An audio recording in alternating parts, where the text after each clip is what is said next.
Добрый день, с вами Диана Гулян. Многие считают, что моя визитная карточка – это мои глаза. Но я считаю, что моя визитная карточка – это мой язык. Чтобы убедиться в этом, послушайте одну историю. Здравствуйте, halo kalian. Hari ini kita akan membahas tentang Nona cantik Lyudmila Pavlichenko. Bekerja sebagai buruh di sebuah pabrik senjata di Kiev. Karena tak punya skill, awalnya Lyuda butuh waktu setengah tahun baginya untuk menyesuaikan diri dengan ritme kehidupan di pabrik dan mendapatkan pertemanan dengan para buruh lainnya. Juga kemudian diterima masuk di Liga Pemuda Komunis. Di pabrik senjata itulah Lyuda mulai mengenal senjata dan menjajal untuk menembakkannya. Orang pertama yang mengajari dan mengetahui ternyata Lyuda punya bakat alam dalam menembak tentu adalah Fyodor Kushchenko. Ia anggota Liga Pemuda Komunis yang jadi salah satu instruktur dalam uji tembak senapan di pabrik itu. Fyodor memberi saya sepucuk senapan TOS 8 buatan pabrik senjata Tula yang diproduksi antara tahun 1932 hingga 1946. Senjata sederhana dengan amunisi 5,6 kali 11 mm yang tak hanya biasa disuplai untuk militer, namun juga untuk olahraga menembak dan untuk berburu. Sebelum memegang senapan itu untuk kali pertama, Lyuda mendapat briefing singkat tentang cara memegang, mengarahkan, dan membidik. Usai briefing, Kushchenko mengecek semuanya dan memasukkan amunisi. Saat Lyuda menekan picunya, ia terkejut bukan main. Tak hanya oleh bisingnya suara letusan senapan yang belum familiar, namun juga popor senapan yang menghentak lengannya. Lalu ia mengunci pundak dengan lebih erat dan menembak 3 kali lagi. Saat melihat kertas yang jadi sasaran, ia terkesan, namun seorang pemula, hasilnya lumayan bagus. Jelas Lyuda punya bakat. Sejak saat itu, setiap hari Sabtu, Lyuda selalu berlatih menembak dengan instrukturnya selepas jam kerja. Mulai tahun 1936, Lyuda tentu menyambung sekolahnya ke Universitas Kiev lewat program pendidikan Liga Pemuda Komunis. Tentu minatnya pada sejarah, ia masuk jurusan sejarah arkeologi dan etnografi Uni Soviet. Wah, dia sangat pandai di dalam kelas. Lyuda mahasiswa yang cakap dalam olahraga, baik secara sprinter maupun pelompat tinggi. Lyuda turut dalam program Sekolah Sniper Tentara Merah pada tahun 1939. Pendidikan ini berisi kelas politik, latihan baris berbaris, pertarungan tangan kosong, dan 220 jam kelas latihan nembak, di mana 30 jam diantaranya latihan nembak taktis. Lyuda juga diperkenalkan senjata-senjata baru semacam Simonov AFS-36 dan Tokarev SVT-38 dengan teleskop 4 kali.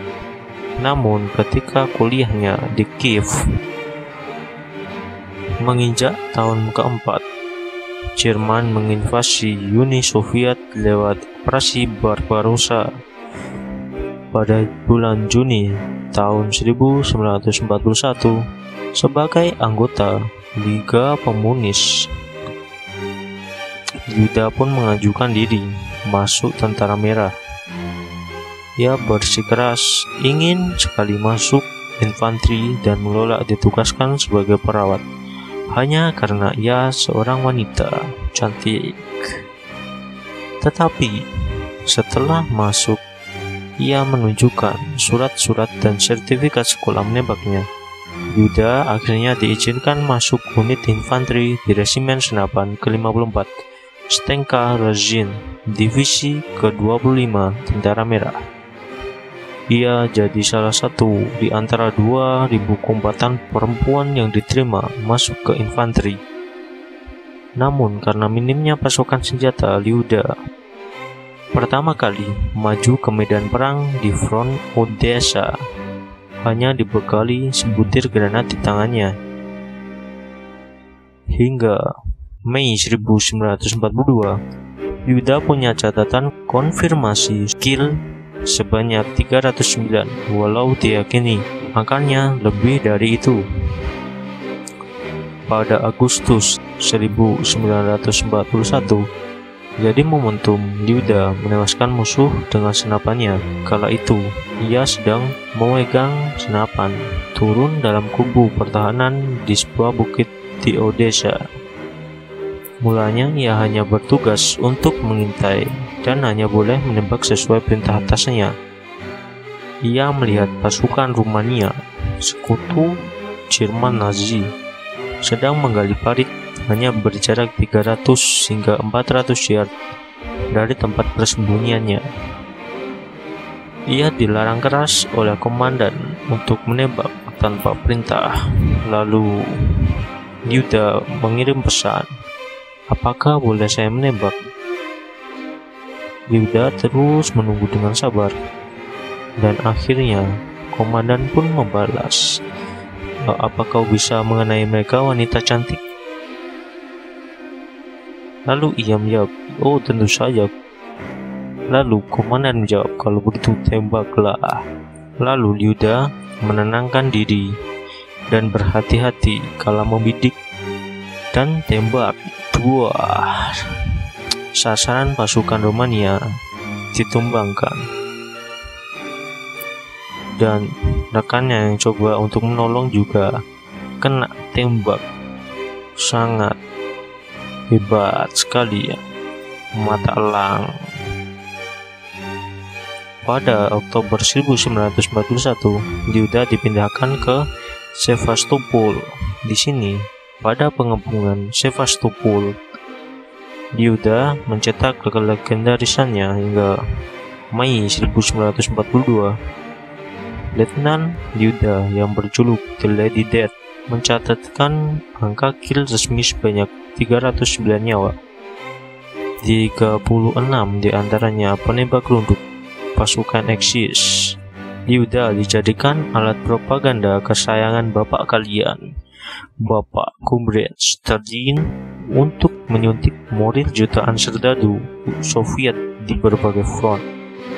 Pada Juni tahun 1942, ia terluka akibat terkena pecahan mortir. Stalin pun memilih menariknya dari medan pertempuran. Setelah Yuda pulih, Stalin menjadikannya duta perang keliling-keliling Amerika hingga Inggris sepanjang Agustus hingga November 1942. Yuda mengemban misi agar sekutu lekas membuka front baru agar perang di Eropa tak hanya ditangguh Soviet. Usai perang, Yuda melanjutkan studi sejarahnya di Universitas Kiev sampai tahun 1953. Setelah lulus, ia menunaikan cita-citanya sebagai sejarawan sembari jadi asisten peneliti di markas Angkatan Laut Soviet. Eleanor, sahabatnya yang mantan ibu negara Amerika, 2 kali mengunjunginya di Moskwa pada tahun 1957 hingga 1958. Bagaimana, menarik bukan? Tuliskan opini kalian di kolom komentar. Siapa cita-citanya yang pengen sepedaan ke pantai Bugel?